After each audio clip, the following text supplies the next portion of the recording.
Dr. Charles McClelland has figured it out. He knows exactly why the SWAC historically has struggled against the MEAC in the Celebration Bowl, and he pulls out his worst excuses to explain it.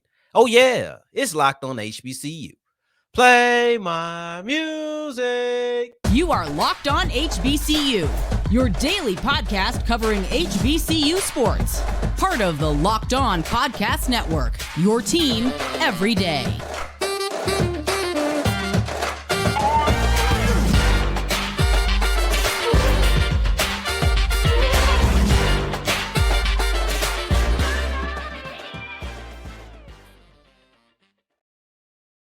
What's going on, family? Welcome back to another episode of the Locked On HBCU podcast, your number one daily one-stop shop for everything HBCU athletics, Monday through Friday, part of the Locked On Podcast Network, your team every day. And I, of course, am Darian Gray, a.k.a. the Mouth of the South, Texas Southern alum and former TSU Herald Sports editor and current contributing writer at USA Today's Saints Wire. I appreciate you for making us your first listen of the day every day. And remember, just because the mic cuts off does not mean that the journey is over. It just means it's time to follow me on Twitter or X or whatever the heck we're calling that app that used to be the Blue Bird. Just follow me there.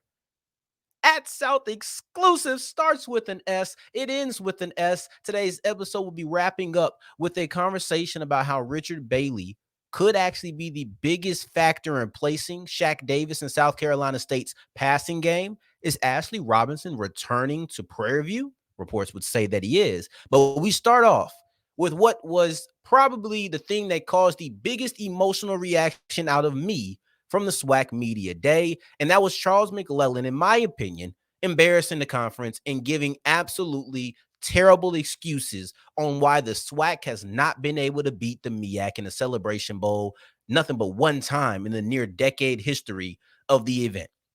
Now, listen, one thing we need to get out the way, and I'll say it again because maybe you didn't hear it in the introduction. I am a Texas Southern alum. For those who do not know, Texas Southern does reside in the Southwestern Athletic Conference, meaning this is a SWAC guy talking about why I feel personally this is embarrassing for my conference. This isn't a MEAC guy coming on here to two-step on the grave. This is not me coming to laugh in the face of SWAC people while I'm a winner and a champion over there in the MEAC. No, this is me, Texas Southern alum, Darian Gray, the Mouth of the South, coming to tell you Charles McClelland pulled out his worst excuses to explain the reason why the conference that I belong to has been failing to win the HBCU National Championship. And it's important to remember exactly what the Celebration Bowl is. It is the HBCU Super Bowl. It is the game to decide who is the best team in the HBCU FCS landscape. That's important to remember because some people, Charles McClelland, is kind of acting like he doesn't quite understand that that's the point of this game. Now, listen to me. It's one thing to make excuses, and I don't like that he made excuses for the SWAC struggling. I feel like he should have just said, we're going to get better. We have to improve to win that game, or we've been close, something of the sort. But to make excuses was bad enough. But it got even worse when he pulled out maybe his worst excuses to date. I would love to go back and just listen to all of the times that Charles McClelland was rationalizing things that we probably knew was incorrect or we just weren't on his side. And I wonder if the excuses were worse than this. But instead of just telling you them, let's get into them because I kid you not. He basically said this game is not as important to us as it is to the MEAC, and that's why we're losing. But don't worry, that's going to change. No, not just the losing part, but we're actually going to care about the game moving forward. Let's get into it because I want to give actual quotes. Because when I just paraphrase it like that, if somebody were to deliver the message I just delivered to you, to me, I would say, are you sure that's what he said? But I quote, for the MEAC, them playing the SWAC in the Celebration Bowl is their championship game. There is a renewed focus on the Celebration Bowl coming from the Southwestern Athletic Conference. Come on now. Let's be honest. No, this game is not more important for the MEAC than it is the SWAC. Just because the MEAC doesn't have a technical championship game and the SWAC doesn't mean that this is when they're playing for all the marbles and the SWAC isn't. That's ridiculous. And if you think I'm taking his words out of context, let's look at some more quotes that he said that really kind of echo this, but just says it in a different way. Because, come on, their championship game, he's saying it as if he's the 7-0 team and it's the winless team, right? You have a 7-0 team versus an 0-7 team. You have a team who knows they're not going against the playoffs or going to the playoffs against a team that feels like they're Super Bowl contenders. And it's like, well, we have to knock off that team. That's different. Oh, this is their Super Bowl. That's the kind of condescending tone that Charles McClelland is having right now. And I'm not a fan of it. I'm not at all. Let's move to the next one. Our conference championship game is really, really, really significant. That's 3 really, right? Really, really, really significant to our schools. And some of the things we've seen, a championship in the SWAC is a more important feat than a win for the Celebration Bowl. Oh my gosh. If that's the truth, let's just say that that's the truth. Got my hair messing up out here, man. I'm too cool for this. Let me calm down. If that's the truth, that is a shame on every SWAC institution that has represented the conference in the Celebration Bowl. The SWAC championship is more important than a Celebration Bowl. Being a conference champion is more important than being a national champion. See, now, if you understand this logic, you're going to have to explain it to me in maybe some different terms. Maybe he just said it in a way that went over my head. Let's speak on an eye level, because to me, this makes absolutely no sense. To me, it feels like a lie. It just feels like a bunch of BS that I shouldn't even think to believe. The Celebration Bowl is the most important game in the HBCU landscape. I can sit here and tell you that the Bayou Classic is the biggest game, and I can say that it's the most important in the sense of visibility, but when it comes to wins and losses and actually who wins that game, the Celebration Bowl is the most important game. It's the Super Bowl. It is the Super Bowl. But keep going. Our not being able to win a Celebration Bowl is a product of our regular season, basically saying that because the MEAC has a week off and the SWAC doesn't, that's why they're winning. Leave that talk to the fans. That's fan speak. That's fan speak to me. I understand it. Does the MEAC having a week off, is that an advantage? Yes, but I don't think it's a barely winning or winning one game in nearly a decade advantage. When you see teams in the professional landscape on the NFL level who come off of a bye week and they face a team who didn't come off of a bye week, yes, it's an advantage because you had some rest, but you're not spending all of that week prepping for the next team. And then B, they lose sometimes. Like the team coming off the bye week doesn't just always win. It doesn't win as much as the MEAC has been winning. I'll tell you that. So I think that's another poor excuse. But you know what? Here goes worse. He tries to defend it by talking money. He once again goes back to this doesn't really matter as much as it does for the MEAC. Well, this is, and I quote, another quote. All of the things I'm saying are quotes, and then I explain them. He said, I don't ask Jackson State for their books, but I can add, subtract, multiply, and divide. Jackson State made more money from the conference championship game than they did a payout for the Celebration Bowl. You not winning, so you want to talk to me about paychecks? You're struggling to be an HBCU national champion, so you want to sit here and talk to me about paychecks? I'm not saying that you're lying. I'm not saying that that's incorrect, but I'm saying that the fact that the SWAC championship game pays more than a Celebration Bowl is absolutely irrelevant. That matters none. Matters absolutely none. You're trying to tell me that because it's more lucrative, we just don't care now? See, now, here's the thing. I was listening to a J. Cole quote the other day. Not a song, but just a quote from an interview. And he was talking about how he doesn't love money. He loves the thing that money can provide, like security and comfort. He doesn't love money. And I kind of feel like I'm there, right? I don't feel money hungry. You know, maybe I just ain't made enough in my life yet. Maybe I haven't. Maybe I haven't made enough to understand why the more lucrative game of the SWAC championship is just significantly more important than the bragging rights of being an HBCU national champion. Because to me, I want to be the best. Now, granted, there's not enough money involved. for me to choose the other route. So me right now, because I'm going to get there, I'm going to get to the money status. But I feel like the pride of wanting to be the best should be the biggest thing of all.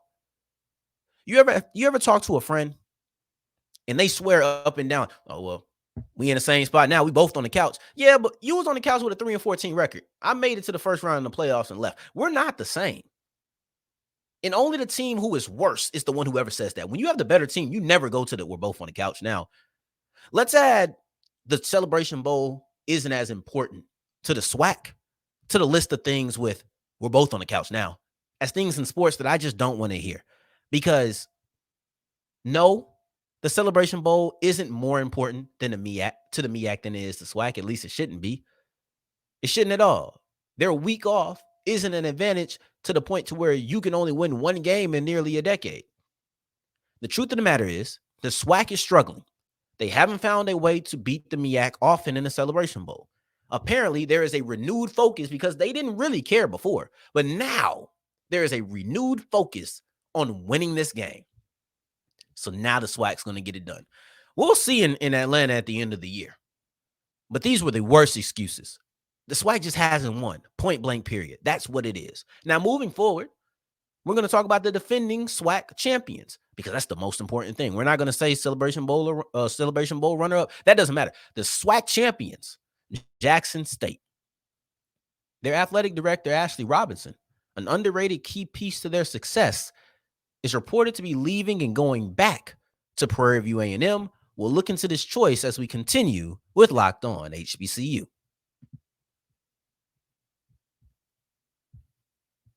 Today's episode is brought to you by eBay Motors. For a championship team, a national championship team, I should say, it's all about making sure every single player fits right. You have to have the right left tackle. You have to have the right defensive end. You have to have the right safety, the right wide receivers, the right running back. You have to have all of these correct pieces, and your car is no different.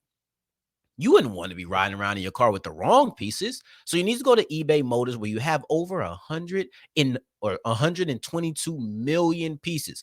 The key is to add your car to the garage. Once you add your car to the My Garage section, there's no doubt that you are going to be getting the correct pieces for your vehicle. And they have a bunch to choose from. No more going in store. You can sit here and do this in the comfort of your own home. And that's with the eBay Guaranteed Fit. If it doesn't fit, you get your money back. It's that simple. So eBay Motors, let's ride. Guaranteed to have the right parts, the right fits, and the right prices on eBay Motors. Only available to U.S. customers. Exclusions do apply.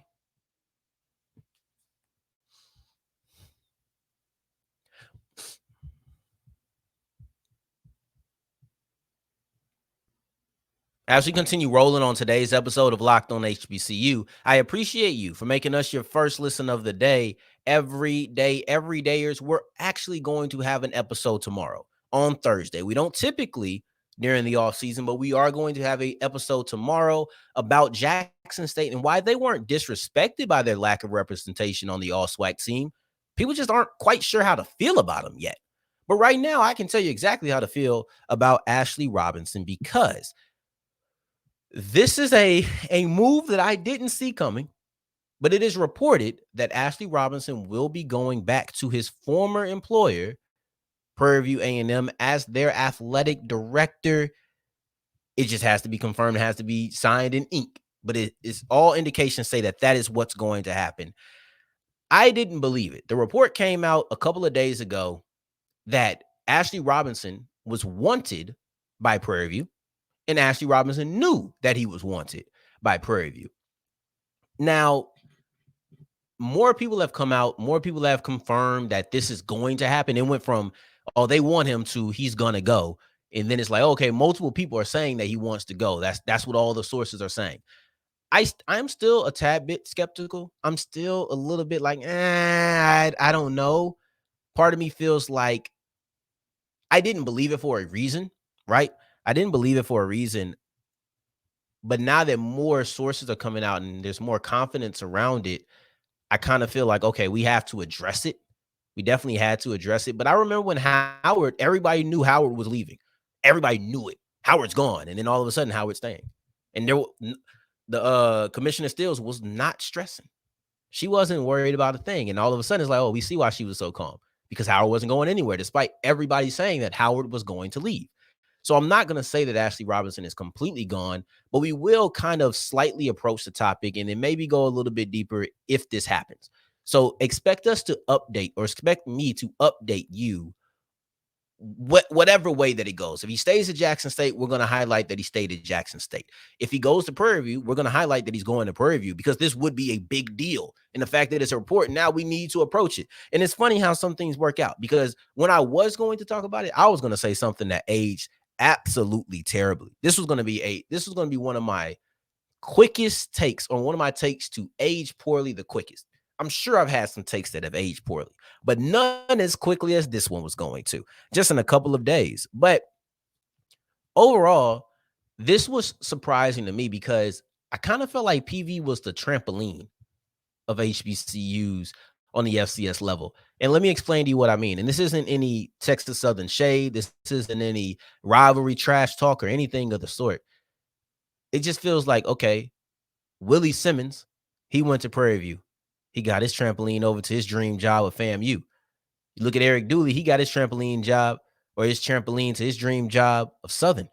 And I don't know if Ashley Robinson dreamt of going to Jackson State, but he did have a lot of success at Prairie View and then trampoline on to Jackson State.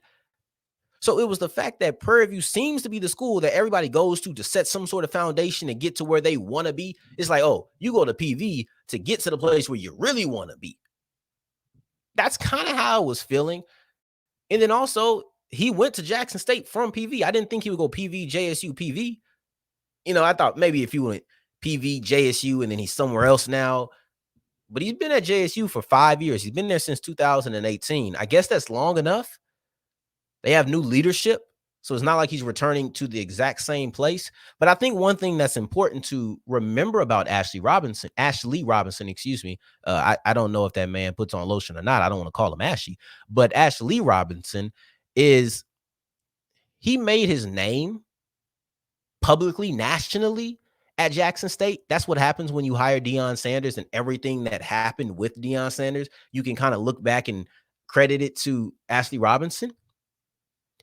But and probably first and foremost, that's not even the only big hire that he made at Jackson State, right? We have to show Miss Tamika Reed some love. So it's not that, but I understand that with Deion Sanders comes a little bit of fanfare. It comes a lot of bit of fanfare. And with Deion Sanders comes a little bit more recognition for the great job you've done. But even if you want to walk it back a little bit more, there's a reason that Jackson State brought him in, and that's because he did a really good job at Prairie View. He set himself up. He has been an elite athletic director. It just so happens that when he went to JSU and he made a hire that was heightening a huge profile, right? It was a huge profile heightener. When he made that hire at Jackson State, or Deion Sanders to Jackson State, then that's when the recognition started coming in. But you have to understand that he's been doing this. He's been elite at this, and he's been extremely talented at finding great coaches. There's a reason that PV probably hated to see him gone. There's a reason that PV wants him back, and there's a reason that Jackson State wanted him. Now, the fact that he's returning to PV, or would return to PV, got to keep saying if. This has not happened yet. But if he were to return to PV, I'm going to assume it's just a business decision. I alluded to this earlier. Willie Simmons, Eric Dooley, they left for their dream jobs. I don't know if Robinson had a dream of going to Jackson State. I don't know. Maybe he didn't. Maybe he just said JSU is giving the best contract. I'm going to go there. And now PV might be giving the best contract, so I'm going to go there. And who knows? Maybe JSU says we like him so much that we're going to match whatever it is that PV is giving out. Only time will tell. But this is definitely now a story that you can't just ignore. This is a story that you must watch. And I can't wait to update you on whatever the next step of Ashley Robinson's athletic director career, or whatever his journey is. I can't wait to update you on that next step. Now, moving forward, we're talking about replacing people. We're talking about big shoes. Jackson State might have to fill some big shoes. But somebody who definitely is filling big shoes is South Carolina State, because Shaq Davis, now New Orleans Saint, former South Carolina State Bulldog, has went into the NFL. And it seems like Richard Bailey is the guy who we can really bank on to replace him. Let's see what Buddy Pough has to say about that as we continue with Locked On HBCU.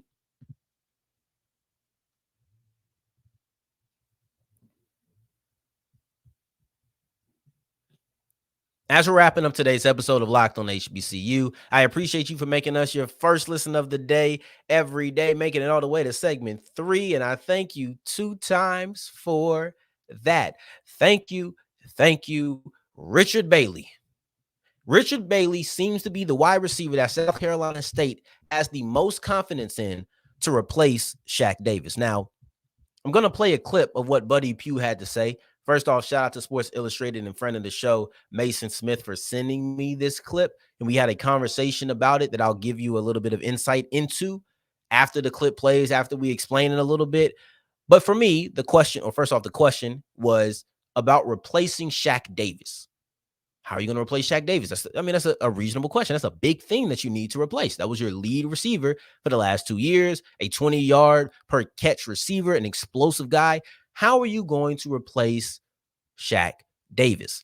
And to me, you're going to hear Buddy name a bunch of names. But when he got to Richard Bailey, the way he spoke about Bailey to me told me that Bailey is the guy who's going to really be tasked with being the number 1 receiver for Shaq Davis, for South Carolina State, and kind of inadvertently replacing Shaq Davis on this team.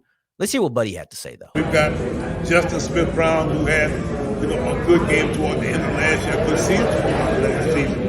I think will come in and do a good job in that particular regard. Rakim White's a talented individual. We think he's got a chance to be really special. Once he gets the part that he grows and gets used to, repetition-wise, all of what he's got to do, that I think he could be a big-time guy. Jordan Smith has shown himself to be, and then we got Richard Bailey. Richard Bailey got probably the first sign, the first chink in our armor last year was Richard Bailey getting hurt in the end of the Central game. So we didn't do much after having lost him, and he and Corey played together in high school. He's a big part of our offense. Getting him back might be a bigger deal for us than having Shaq. I think we've got the pieces in place along with some of the young guys to put our guys in a position to be as good or better than we were receiving for a while this coming year.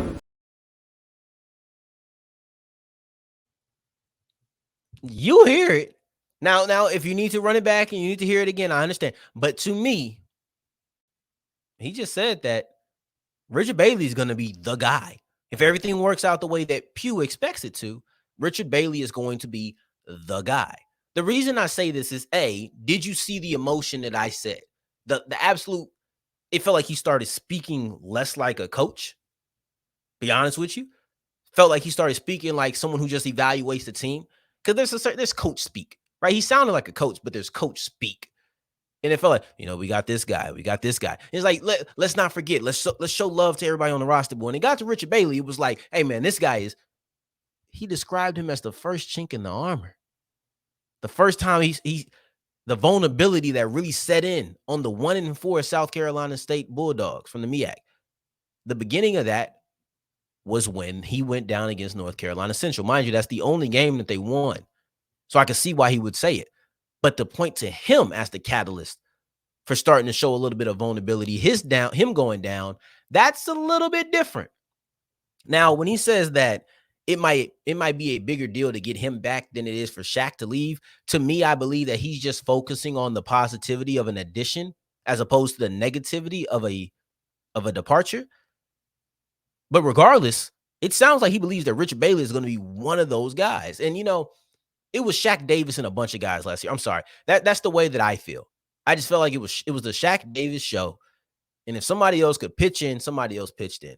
But for the most part, it was Davis, right? No disrespect to Jordan Smith, because he was the second leading receiver. He had about 200 some odd yards. But overall, that's only about 20 a game. It's only about 22, 23 a game, something like that. Somewhere in that range, let's just say that.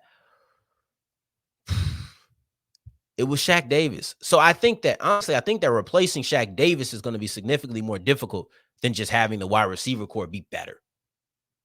That's how I feel. I feel like if Bailey can replace Shaq Davis, fine. Does he need to? No, I don't think that's a requirement at all. Shaq Davis was the best receiver in the conference. You don't need to have the best receiver in the conference again for your receiving core to be better, because it's not like your receiving or your passing game was that good at all. To me, the key is Corey Fields needs to be better. Now, maybe having Richard Bailey, someone he played with in high school, and that chemistry of having long-standing interactions over years, a long-standing relationship that spans over years, maybe that helps the chemistry and maybe that improves things. Maybe he does have the chemistry with Richard Bailey in a way that he seemed to have the chemistry with Shaq Davis at times. But overall, he needs to be better. Corey Fields just wasn't good last year. And this is the conversation that Mason Smith and I had, because I told him, like, we were talking about what did Pough mean by that? Was a receiver by committee in those things, right? So I told him what I just told you about him being the guy, about how I think that Buddy Pough truly believes in Richard Bailey. But I said actually improving the passing game, or even equaling out to what the passing game was last year, that won't be difficult. Being better than it shouldn't be difficult. It's just about Corey Fields being better. It's just about him rewinding the clock to 2021. If he's 2021 mode, they'll be better than they were in 2022. Now you look at the stats for the passing offense, and it's a story that it depends on how you look at it. They were actually the third best passing offense by yardage per game. I think they were second in most passing touchdowns. So you would say that, oh, that's an effective passing game. No, like number wise, yes, but then you have the most interceptions. Then you have the second worst completion percentage. So you look at the gross numbers. You look at the numbers that are just total. Oh, yards, touchdowns. Doesn't matter how you get it, yards and touchdowns. But the story of efficiency, the story of protecting the ball, that's completely different. That's completely different. And what that tells me, because I haven't watched every single game, but I did watch, I think, 2 to 3 South Carolina State games last year. In that, the negative stats tells me exactly what my eyes saw. This isn't a good passing attack. I don't care that they're number 3. I don't. I do not care. They pass more than anybody else. They're supposed to have more yards.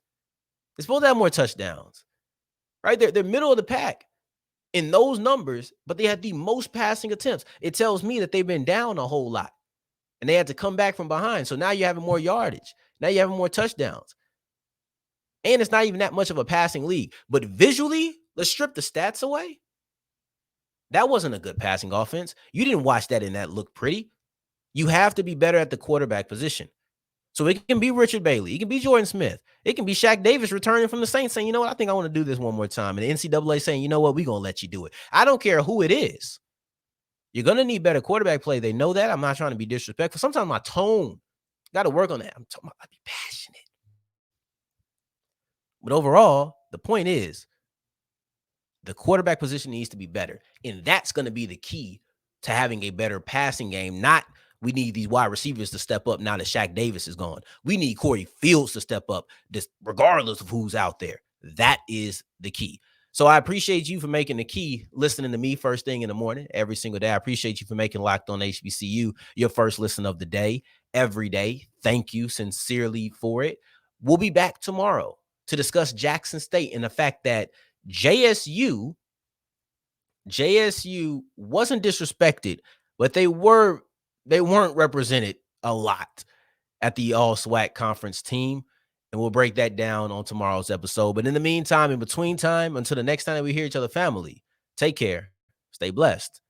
Peace.